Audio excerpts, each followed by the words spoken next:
السلام علیکم ورحمۃ اللہ وبرکاتہ۔ ناظرین، آپ دیکھ رہے ہیں زین مدنی اسلامک چینل اور میں ہوں آپ کا میزبان محمد زین مدنی۔ ناظرین، جیسا کہ آپ کو معلوم ہے کہ ہم ریاض الصالحین ریکارڈ کر رہے ہیں۔ آج ہم ریاض الصالحین کی حدیث نمبر 21 ریکارڈ کریں گے۔ آپ سے التماس ہے کہ ہمارے چینل کو سبسکرائب کریں، لائک کریں، شیئر کریں اور بیل آئیکن پہ کلک کریں تاکہ ہر آنے والی نئی ویڈیو آپ تک پہنچ سکے۔ نحمدہ ونصلی علی رسولہ الکریم، اما بعد فاعوذ باللہ من الشیطان الرجیم، بسم اللہ الرحمن الرحیم۔ ریاض الصالحین جلد اول، باب نمبر 2، باب التوبہ، توبہ کا بیان، اور حدیث نمبر 21۔ عبداللہ بن کعب بن مالک رضی اللہ عنہ سے روایت ہے، یہ عبداللہ حضرت کعب کے بیٹوں میں سے ان کا رہبر تھا۔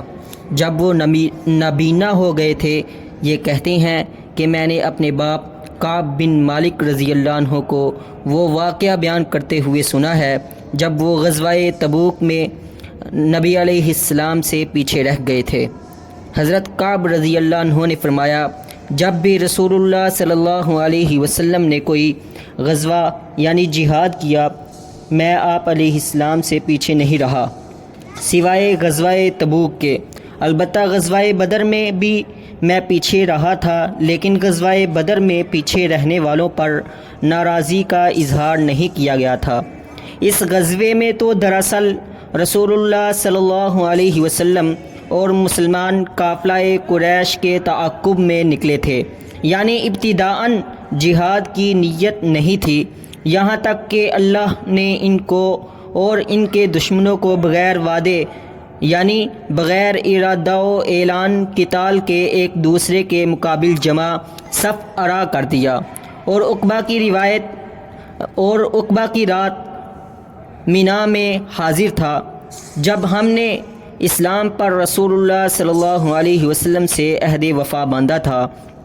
اگرچہ واقعہ بدر کا چرچا لوگوں میں عقبہ کی رات سے زیادہ ہے، لیکن مجھے بدر کی حاضری سے اس رات کی حاضری زیادہ محبوب ہے، یعنی کیونکہ اس کی اہمیت بہت زیادہ ہے، اور میرے غزوہ بدر یعنی میرے غزوہ تبوک میں رسول اللہ صلی اللہ علیہ وسلم سے پیچھے رہنے کا واقعہ اس طرح ہے کہ میں اتنا زیادہ قوی اور اتنا زیادہ خوشحال کبھی نہیں تھا جتنا اس وقت تھا جب میں غزوہ تبوک میں آپ سے پیچھے رہا۔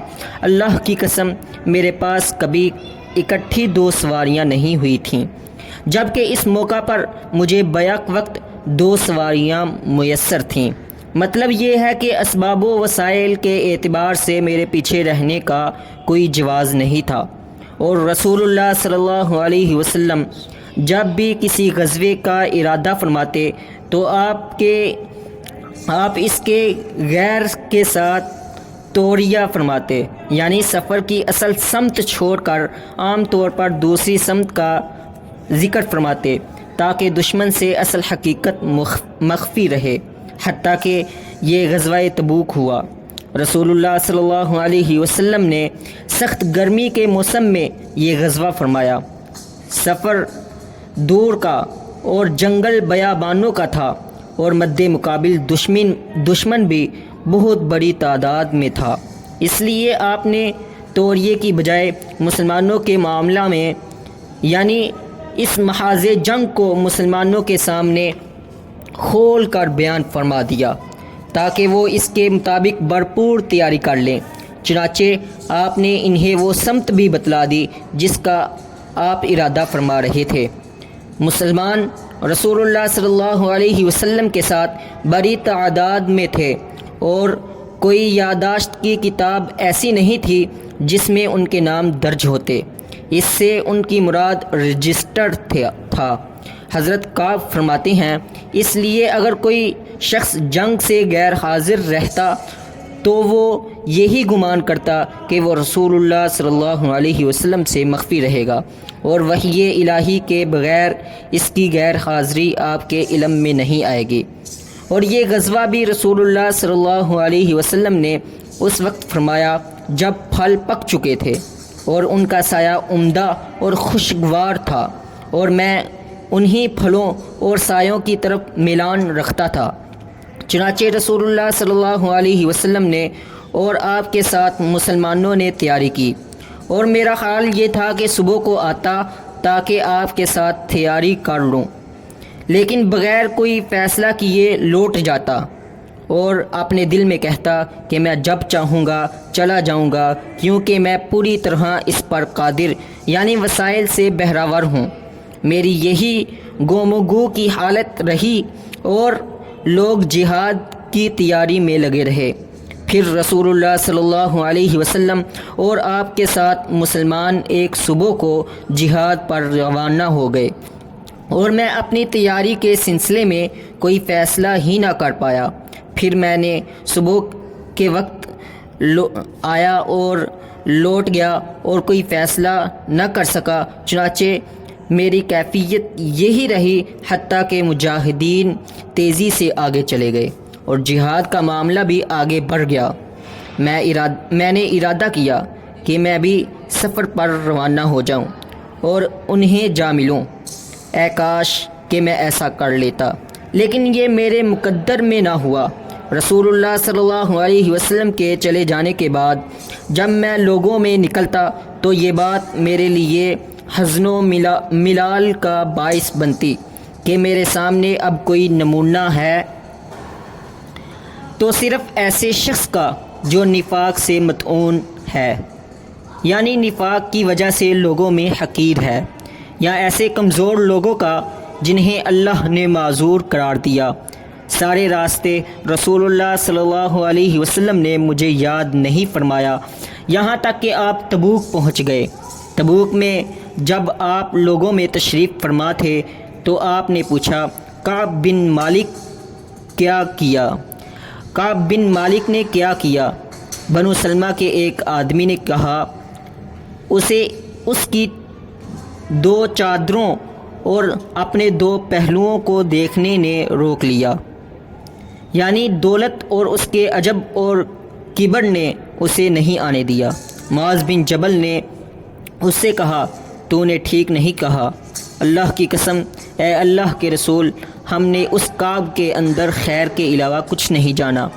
رسول اللہ صلی اللہ علیہ وسلم خاموش رہے۔ یہ باتیں ہو ہی رہی تھیں کہ آپ نے ایک سفید پوش آدمی کو ریگستان سے آتے ہوئے دیکھا۔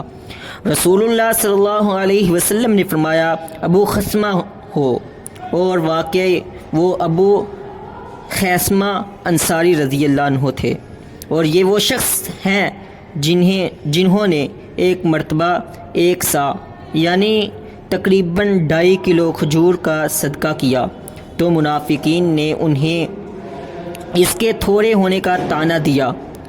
حضرت کعب رضی اللہ عنہ نے کہا جب مجھے یہ خبر پہنچی کہ رسول اللہ صلی اللہ علیہ وسلم نے تبوک سے واپسی کا سفر شروع فرما دیا ہے تو مجھ پر غم کی کیفیت چھا گئی اور جھوٹے بہانے گڑنے کا سوچنے لگا، اور دل میں کہتا کہ کل جب آپ واپس تشریف لائیں گے تو آپ کی ناراضی سے میں کیسے بچوں گا، اور اس معاملے میں اپنے گھر کے ہر سمجھدار آدمی سے بھی مدد طلب کرتا رہا۔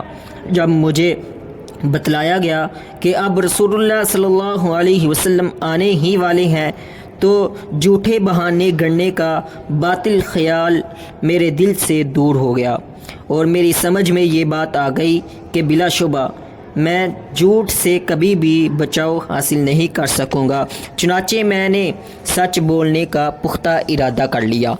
صبح کو رسول اللہ صلی اللہ علیہ وسلم تشریف لے آئے، اور آپ کا معمول تھا کہ جب سفر سے واپس آتے تو سب سے پہلے مسجد میں جا کر 2 رکعت نماز ادا فرماتے، پھر لوگوں کے سامنے بیٹھ جاتے۔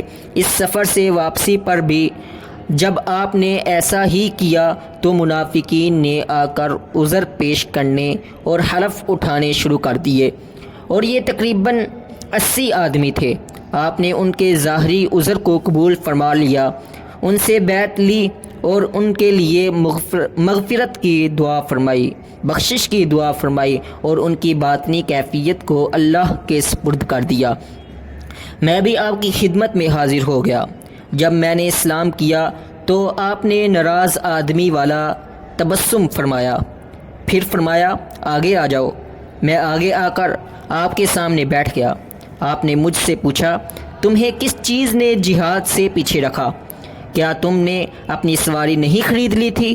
میں نے کہا، اے اللہ کے رسول، اللہ کی قسم میں آپ کے علاوہ کسی اور کے پاس بیٹھا ہوتا تو یقیناً میں کوئی جھوٹ موٹ عذر کر کے ان کی ناراضی سے بچ جاتا۔ مجھے بحث و تکرار کا بڑا ملکہ حاصل ہے، لیکن اللہ کی قسم مجھے معلوم ہے کہ اگر آج میں آپ کے سامنے جھوٹ بول کر سرخرو ہو جاؤں اور آپ مجھ سے راضی ہو جائیں تو ان قریب اللہ تعالیٰ وحی کے ذریعے سے مطلع فرما کر آپ کو مجھ سے ناراض کر دے گا، اور اگر میں آپ سے سچی بات عرض کر دوں تو اس کی وجہ سے آپ مجھ پر ناراض ہوں گے، لیکن اس میں مجھے اللہ تعالیٰ سے اچھے انجام کی امید ہے، اس لیے سچ عرض کرتا ہوں۔ اللہ کی قسم آپ کے ساتھ جانے میں مجھے کوئی عذر نہیں تھا۔ اللہ کی قسم میں اتنا طاقتور اور خوشحال کبھی نہیں رہا جتنا میں اس وقت تھا جب آپ سے پیچھے رہا۔ رسول اللہ صلی اللہ علیہ وسلم نے فرمایا، اس شخص نے یقیناً سچ کہا ہے، چنانچہ تم یہاں سے کھڑے ہو جاؤ یہاں تک کہ تمہارے متعلق اللہ تعالیٰ فیصلہ فرمائے۔ میرے پیچھے بنو سلمہ کے کچھ لوگ اور آدمی آئے اور مجھ سے کہا کہ اللہ کی قسم ہمیں نہیں معلوم کہ اس سے قبل تم نے کوئی گناہ کیا ہے۔ تم رسول اللہ صلی اللہ علیہ وسلم کے سامنے کوئی ایسا عذر پیش کرنے سے کیوں قاصر رہے جیسے دوسرے لوگ پیچھے رہنے والوں نے پیش کیا؟ تمہارے گناہ کی معافی کے لیے یہی کافی تھا کہ رسول اللہ صلی اللہ علیہ وسلم تمہارے لیے مغفرت کی دعا فرما دیتے۔ حضرت کعب نے فرمایا، اللہ کی قسم مجھے وہ میری سچائی پر ملامت کرتے اور ڈانٹتے رہے، یہاں تک کہ میرے جی میں آیا کہ میں رسول اللہ صلی اللہ علیہ وسلم کی خدمت میں دوبارہ حاضر ہو کر اپنی پہلی بات کی تکذیب کر دوں اور کوئی جھوٹا عذر پیش کر دوں۔ لیکن پھر میں نے ان سے پوچھا کہ میرے ساتھ والا معاملہ کسی اور کو بھی پیش آیا ہے؟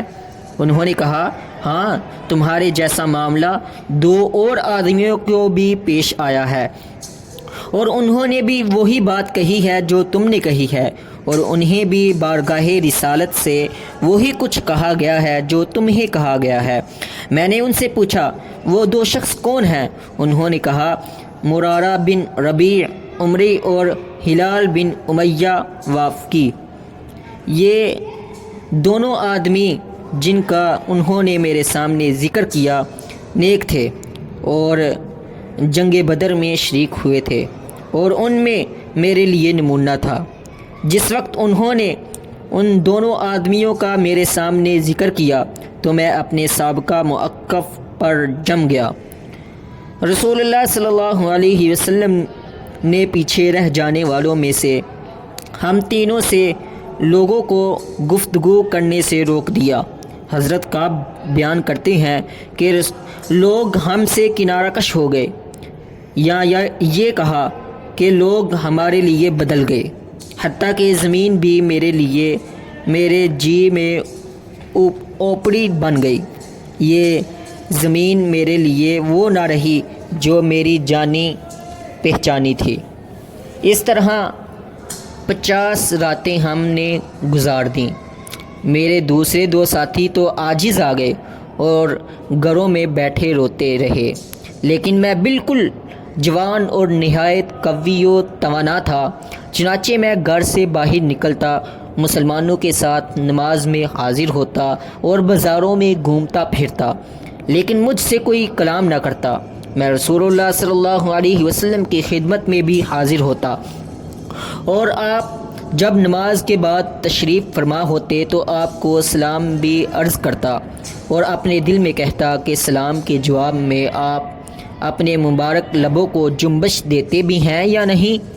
پھر آپ کے قریب ہی نماز پڑھتا اور باریک نظروں سے آپ کو دیکھتا رہتا۔ تو میں نے دیکھا کہ جب میں نماز کی طرف متوجہ ہوتا تو آپ میری طرف نظر فرماتے، اور جب میں آپ کی طرف رخ کرتا تو آپ مجھ سے اعراض فرما لیتے، یہاں تک کہ جب مسلمانوں کی میرے ساتھ سختی اور بے رخی زیادہ دراز ہو گئی تو ایک روز میں ابو قتادہ کے باغ کی دیوار پھلانگ کر اندر چلا گیا، اور وہ میرا چچا زاد بھائی اور لوگوں میں مجھے محبوب ترین تھا۔ میں نے اسے سلام کیا، لیکن اللہ کی قسم اس نے میرے سلام کا جواب نہیں دیا۔ میں نے اس سے کہا، ابو قتادہ، میں تجھے اللہ کی قسم دے کر پوچھتا ہوں کہ کیا میرے متعلق تو جانتا ہے کہ میں اللہ سے اور اس کے رسول سے محبت کرتا ہوں؟ وہ خاموش رہا۔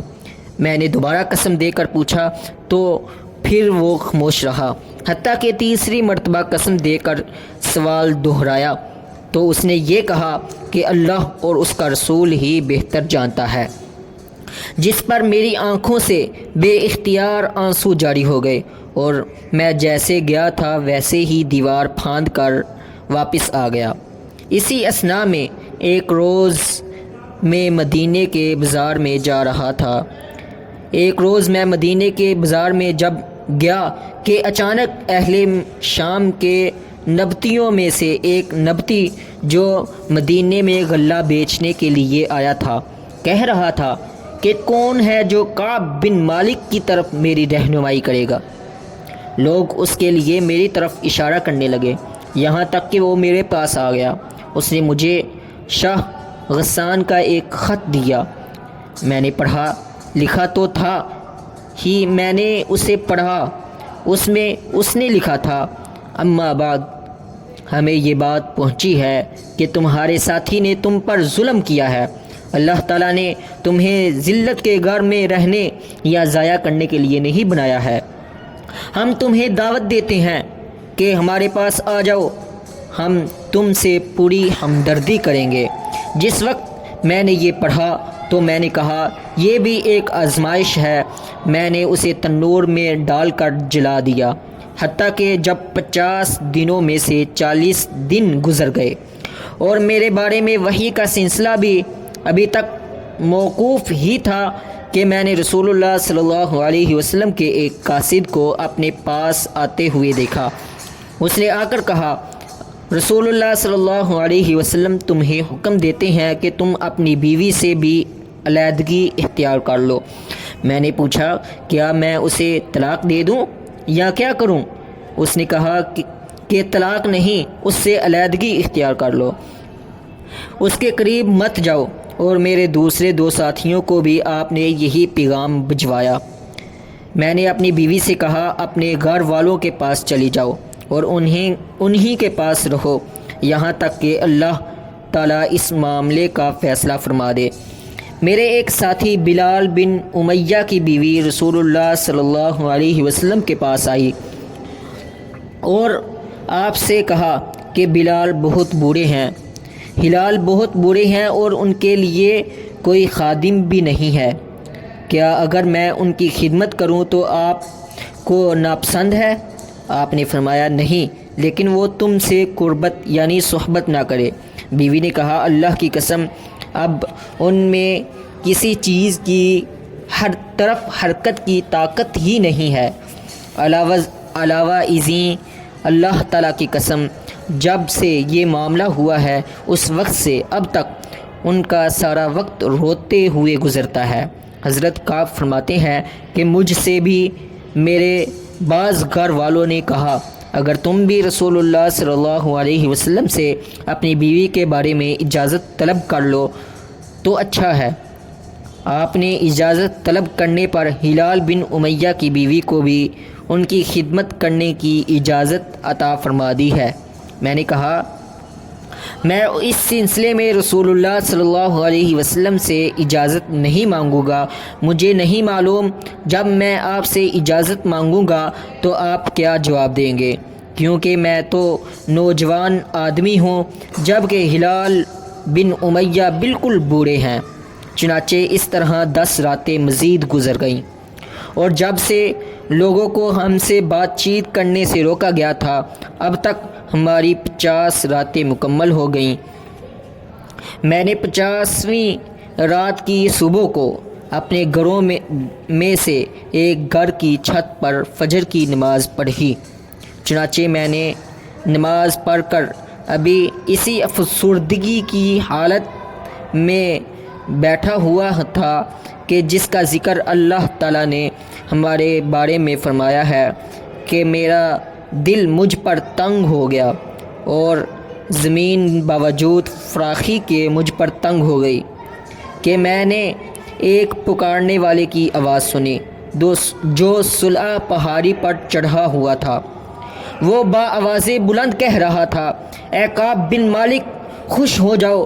میں اسی وقت فرط خوشی میں سجدے میں گر پڑا اور مجھے اندازہ ہو گیا کہ اللہ کی طرف سے کشادگی یعنی معافی آ گئی ہے۔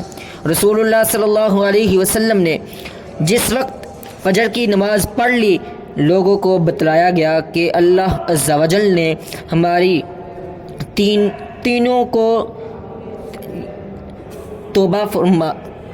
کی توبہ فرما لی ہے، یعنی جو تینوں آدمی تھے، ہلال بن امیہ، کعب بن مالک اور ان کے ایک اور ساتھی، ان کی توبہ فرما لی ہے۔ چنانچہ لوگ ہمیں خوشخبری دینے کے لیے آنے شروع ہو گئے۔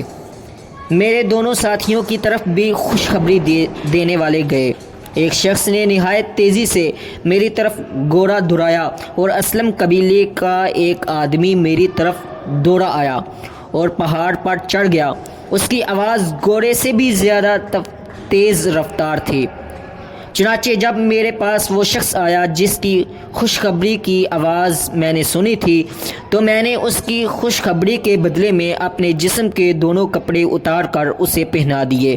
اللہ کی قسم، اس روز ان کے علاوہ میں کسی اور چیز کا مالک بھی نہیں تھا، اور میں نے خود 2 کپڑے عاریتاً لے کر پہنے۔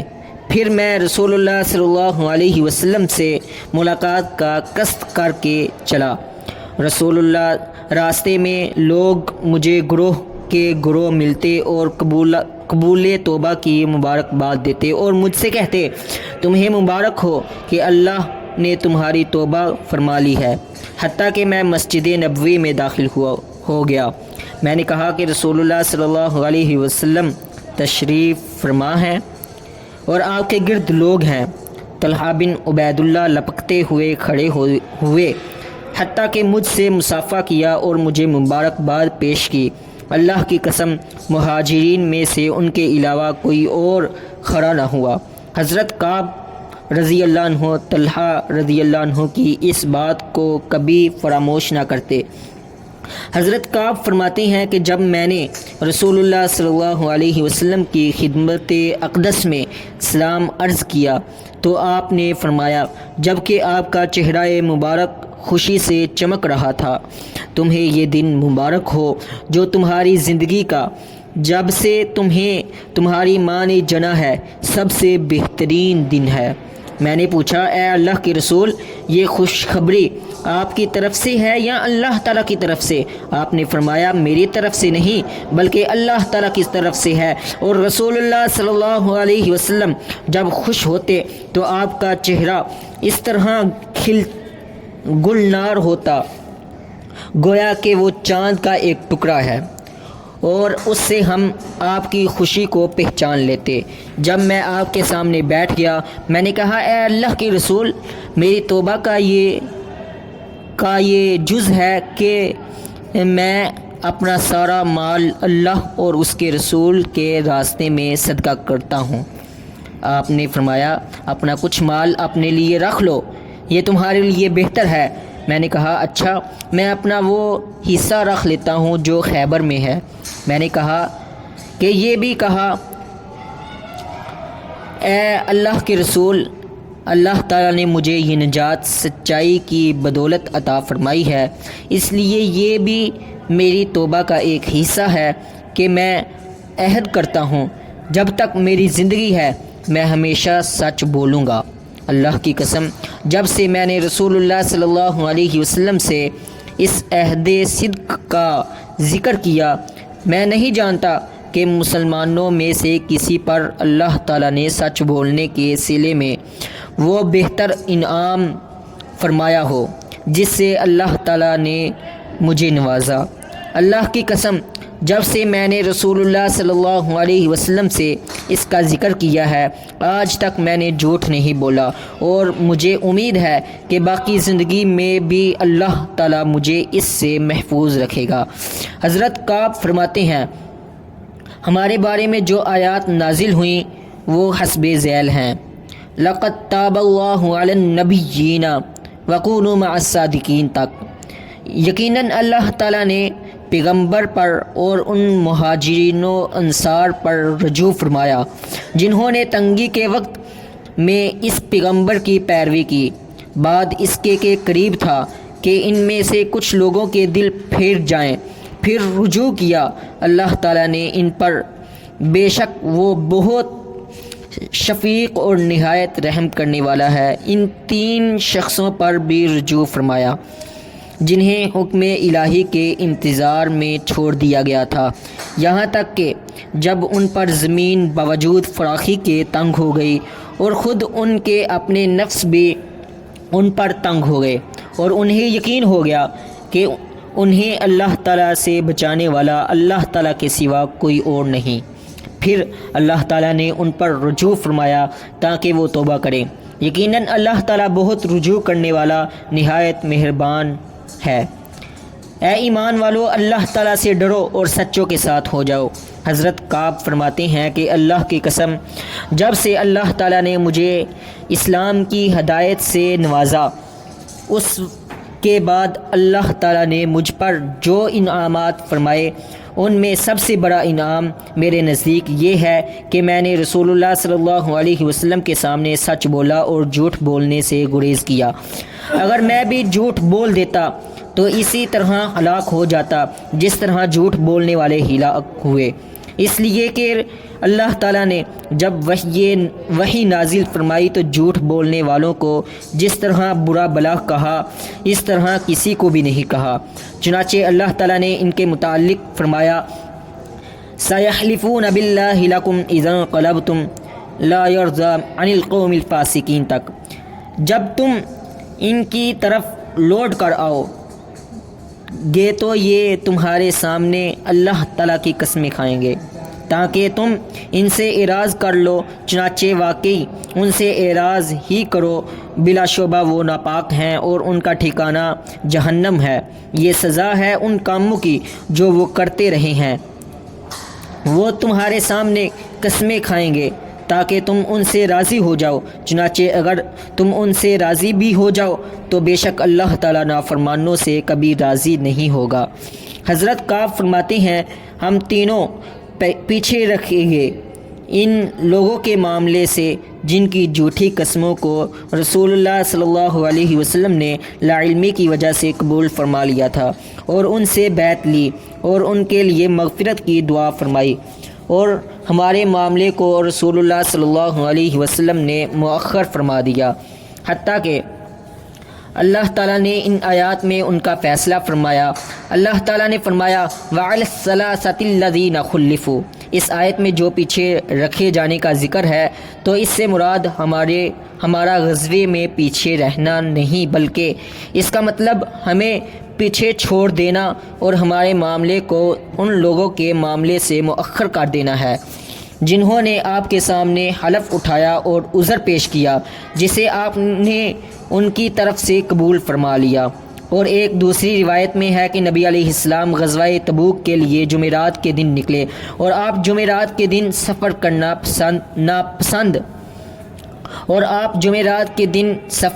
پسند فرماتے تھے، اور ایک اور روایت میں ہے کہ آپ سفر سے دن کو چاشت کے وقت ہی واپس آتے، یعنی رات کو نہ آتے اور آ کر سب سے پہلے مسجد میں تشریف لے جاتے، وہاں 2 رکعتیں پڑھتے اور پھر وہاں بیٹھ جاتے اور کچھ دیر کے بعد گھر تشریف لے جاتے۔ امام حافظ صلاح الدین یوسف صاحب نے اس حدیث کے فوائد نقل کیے ہیں۔ اس حدیث میں عبرت و معزت کے بہت سے پہلو ہیں، جن میں سے چند ایک حسب ذیل ہیں۔ مسلمان کو ہر حال میں سچ بولنا چاہیے، چاہے اس کی وجہ سے وقتی طور پر تکلیفوں اور آزمائشوں کا سامنا کرنا پڑے، کیونکہ بالآخر اللہ تعالیٰ کی رضا سچائی ہی میں ہے، اور ایک دوسری حدیث کی روح سے سچائی یعنی مصائب، مشکلات اور جہنم سے نجات دلانے والی ہے۔ منافقین والے رویے سے اجتناب کیا جائے، اس کا انجام بہرحال ہلاکت و بربادی ہے۔ تیسرا فائدہ یہ نکالا کہ سختی اور تنگی کے باوجود برضا رغبت جہاد فی سبیل اللہ میں حصہ لیا جائے۔ چوتھا مسئلہ یہ نکالا کہ دوسروں کی عبرت و غلطی کی حوصلہ شکنی ہو۔ اس طرح کسی شخص سے اللہ تعالیٰ کی خاطر 3 دن سے زیادہ ناراض رہنے کا جواز بھی اس حدیث سے معلوم ہوتا ہے۔ پانچواں فائدہ یہ نکالا کہ دین کے معاملے میں جو تکلیفیں آئیں، دین کے معاملے میں جو بھی تکلیفیں آئیں، صبر و استقلال سے انہیں برداشت کیا جائے۔ اور چھٹا فائدہ یہ نکالا کہ تمام مال کا صدقہ کرنا پسندیدہ نہیں، اپنی ضروریات کے لیے بھی اپنے پاس مال رکھنا ضروری ہے۔ اور ساتواں فائدہ یہ نکالا کہ خوشی کے موقع پر مبارکباد دینا اور مبارکباد دینے والے کو ہدیہ اور انعام دینا جائز ہے، تاہم اس سے یہ مسئلہ اخذ کرنا کہ شادی، بیاہ اور پیدائش کی سالگرہ منانا اور کیک کاٹنا نیز اس موقع پر تحفے تحائف دینا جائز ہے، درست نہیں، بلکہ یہ غیر اسلامی رسومات ہیں۔ اور آٹھواں فائدہ یہ نکالا کہ توبہ کی توفیق بھی اللہ تعالیٰ کا انعام ہے، جس پر اس کا شکر واجب ہے۔ اور 9واں فائدہ یہ نکالا کہ عہد کو پورا کیا جائے۔ 10واں فائدہ یہ نکالا کہ جن معاملات میں اللہ تعالیٰ کی رضا ہو وہاں رشتہ داروں سے بائیکاٹ کرنا مستحب ہے۔ اور 11واں مسئلہ فائدہ یہ نکالا کہ کسی کا اچھا اقدام بسا اوقات دوسروں کے لیے مشعل راہ بن جاتا ہے، جیسا کہ ہلال بن امیہ، مرارہ بن ربیع کا اقدام کعب کی ثابت قدمی کا باعث بنا۔ اور 12واں فائدہ یہ نکلا کہ نیکی کا موقع میسر آتے ہی اسے کر گزرنا چاہیے، تاخیر کی صورت میں شیطان کے ورگلانے کا اندیشہ ہوتا ہے۔ 13واں فائدہ یہ نکالا کہ اس حدیث سے کسی عظیم آدمی کے استقبال کا جواز بھی ملتا ہے، اور کسی کی طرف اٹھ کر جانا تاکہ اس کا استقبال کیا جائے، اس کا جواز بھی ثابت ہے۔ البتہ کسی کے احترام میں اپنی جگہ پر کھڑے ہونا ناجائز ہے۔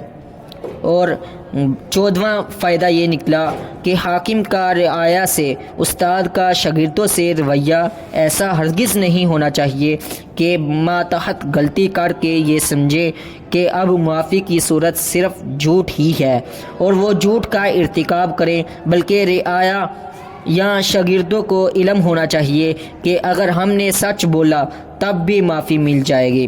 راوی حدیث حضرت کعب بن مالک رضی اللہ عنہ۔ کعب بن مالک بن ابی کعب انصاری خزرجی اور سلمی ہیں۔ ان کی کنیت ابو عبداللہ اور بقول بعض ابو عبد الرحمن تھی۔ بیعت عقبہ میں شریک تھے۔ غزوہ بدر میں ان کی شرکت کے بارے میں اختلاف ہے، راجح یہی ہے کہ شریک نہیں تھے۔ تبوک و بدر کے علاوہ تمام جنگوں میں شریک رہے۔ غزوہ تبوک میں شرکت نہ کرنے والے ان 3 صحابہ میں سے ہیں جن کے متعلق یہ آیت نازل ہوئی، وَعَلَى الثَّلَاثَةِ الَّذِينَ خُلِّفُوا حَتَّى إِذَا ضَاقَتْ عَلَيْهِمُ الْأَرْضُ۔ تینوں کے نام یہ ہیں، کعب بن مالک، مرارہ بن ربیع اور ہلال بن امیہ واقفی رضی اللہ عنہم۔ جنگ احد میں انہوں نے کارہائے نمایاں سر انجام دیے۔